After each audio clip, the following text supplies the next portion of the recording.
Bonjour à tous. Bienvenue dans cette nouvelle vidéo. Imaginez un moment où tout change en un instant, où la réalité s'ouvre à vous d'une manière totalement inattendue, révélant des vérités profondes sur la vie, l'amour et la paix intérieure. Aujourd'hui, je vais partager avec vous l'histoire d'un éveil spirituel instantané, un voyage qui pourrait transformer votre perception de la vie. Que vous soyez en quête de sens ou simplement curieux de découvrir ce qu'un éveil spirituel signifie vraiment, cette histoire pourrait bien résonner en vous et vous inspirer.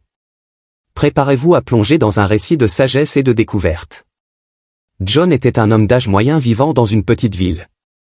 Chaque jour, il se réveillait tôt, prenait son petit déjeuner seul et se rendait à l'usine pour travailler. Sa vie se répétait jour après jour, mais au fond de lui, John sentait qu'il manquait quelque chose. Il ne pouvait pas se débarrasser de ce sentiment de vide dans son cœur. John avait un fils nommé Michael. Michael était adulte et vivait en ville. Il rendait visite à son père une fois par mois, et il s'asseyait sur le porche pour parler du travail, de la météo et des nouvelles. Mais il ne parlait jamais vraiment de ce qu'il ressentait. Un matin, alors que John se rendait au travail, il vit un oiseau rouge vif se poser sur une clôture à côté de lui. Il chanta 3 fois, puis s'envola. Le lendemain, la même chose se produisit, et le jour suivant également.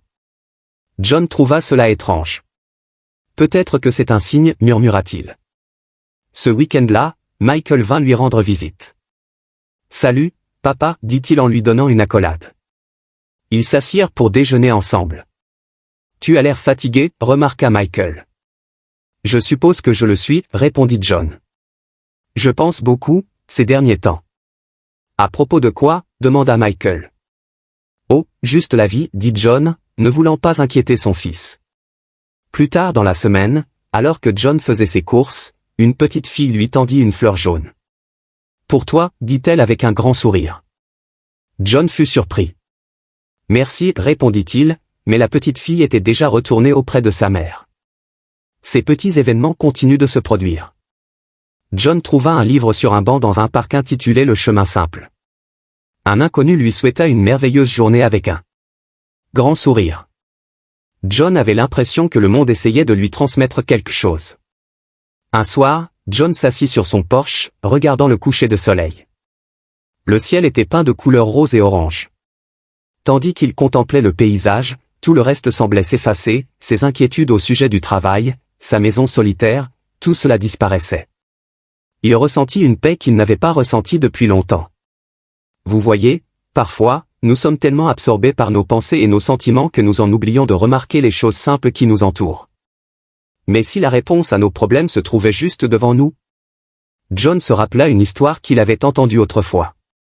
Elle parlait d'une personne se tenant dans une forêt, sentant la douceur du sol sous ses pieds et levant les yeux vers les arbres majestueux. Pendant un instant, cette personne se sentait faire partie de la forêt, n'étant pas seulement quelqu'un qui s'y trouvait, mais y appartenant. Ce sentiment s'appelle l'unité, c'est quand on se sent connecté à tout ce qui nous entoure. Les choses se compliquent souvent. Nous pensons qu'il faut travailler dur pour trouver le bonheur ou la paix, mais peut-être que ce n'est pas une question de travailler plus dur. Peut-être que c'est plutôt une question de remarquer les choses simples. La prochaine fois que Michael rend visite à son père, il remarque un changement chez lui. « Tu as l'air différent, papa, dit-il. » John sourit doucement.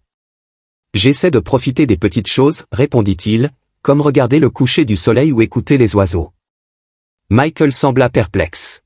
« Est-ce que ça aide ?» demanda-t-il. « Oui, répondit John. Ça me fait me sentir connecté au monde. » Michael haussait les épaules. « Je n'ai pas le temps pour ça, dit-il.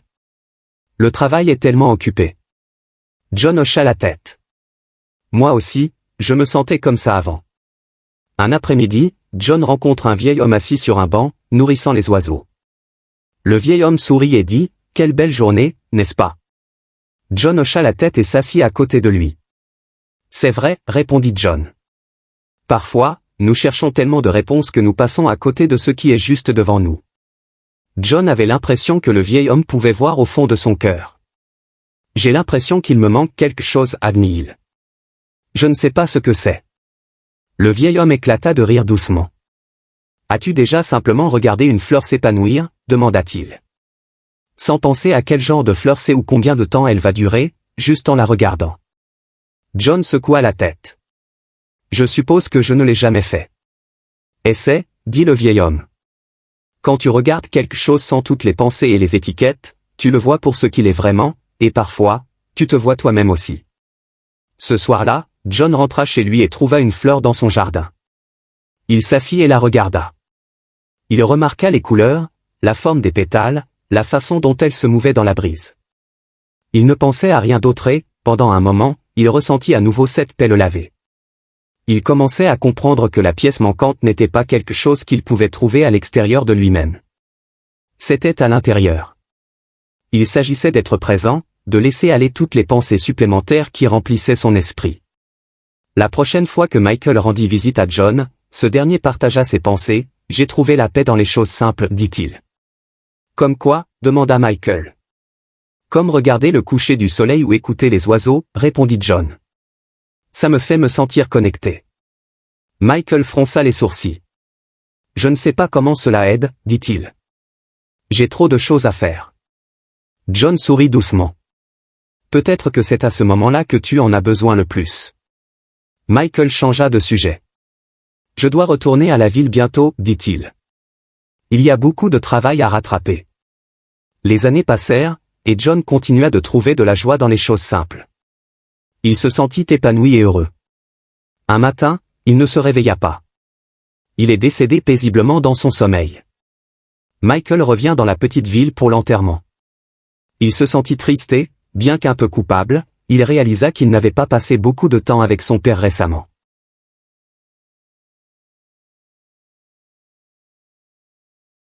Après la cérémonie, Michael se rend à la maison de son père pour trier ses affaires. Sur la table, il trouva un journal. À l'intérieur, il y avait des notes et des pensées que John avait écrites. Une entrée attira l'attention de Michael. « Aujourd'hui, je me suis assis et j'ai regardé une fleur s'épanouir. Je me suis senti connecté à tout ce qui m'entourait. Les inquiétudes et les peurs se sont dissipées. J'aimerais que Michael puisse ressentir cette paix. » Les yeux de Michael se remplissent de larmes. Il décida d'essayer ce que son père avait écrit. Il sortit dans le jardin et trouva la même fleur. Il s'assit et la regarda, tout comme son père l'avait fait. Au début, son esprit était rempli de pensées, le travail, son père, tout ce qu'il devait faire. Mais lentement, il commença à remarquer les couleurs de la fleur, la façon dont les pétales s'ouvraient, le doux équilibre dans la brise. Pendant un moment, il ressentit une paix qu'il n'avait jamais connue auparavant. Les inquiétudes s'évanouirent, et il se sentit connecté au monde autour de lui. Michael se souvint d'une autre entrée dans le journal de son père. Quand nous laissons aller nos pensées et restons simplement présents, nous trouvons la paix qui a toujours été là. Il réalisa que c'était le secret que son père avait trouvé. Ce n'était pas quelque chose de grand ou éloigné. C'était dans l'acte simple d'être présent, de remarquer le monde autour de nous. Michael resta dans la petite ville un peu plus longtemps.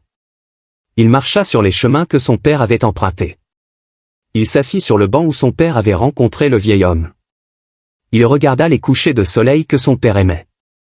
Quand il retourna à la ville, Michael était différent. Il travaillait toujours dur, mais il prenait le temps chaque jour d'être présent. Il regardait le lever du soleil le matin, écoutait les oiseaux près de sa fenêtre, et trouvait la paix dans les choses simples. Un jour, un collègue lui demanda, « Tu sembles plus heureux ces derniers temps. Qu'est-ce qui a changé ?» Michael sourit. « J'ai appris à remarquer les petites choses, dit-il. À être présent dans le moment. » Le collègue sembla confus. « C'est tout ?» Oui, répondit Michael. C'est simple, mais ça fait une grande différence. Il se souvint du sourire doux de son père et de la sagesse qu'il avait partagée. Michael se sentit reconnaissant. Même si son père était parti, ses leçons vivaient toujours en lui. Parfois, nous pensons qu'il faut faire de grandes choses pour trouver le bonheur. Nous pensons qu'il faut changer qui nous sommes ou trouver quelque chose de nouveau. Mais souvent, le bonheur se trouve dans les choses simples. Il est dans le fait d'être présent et de remarquer le monde autour de nous. Lorsque tu arrêtes de chercher si fort et que tu es simplement toi, tu peux découvrir que ce que tu cherchais était là tout le temps. Et peut-être, juste peut-être, tu souriras et riras de la simplicité de tout cela. Michael l'a fait, et sa vie en fut d'autant plus riche grâce au secret simple mais profond de son père. Si cette histoire vous a touché, n'oubliez pas de laisser un petit like et de vous abonner pour ne rien manquer des prochains récits inspirants. Partagez cette vidéo avec vos proches, peut-être que, tout comme Michael, ils trouveront aussi de la paix dans les petites choses de la vie. Merci. C'était Éveil et Transformation.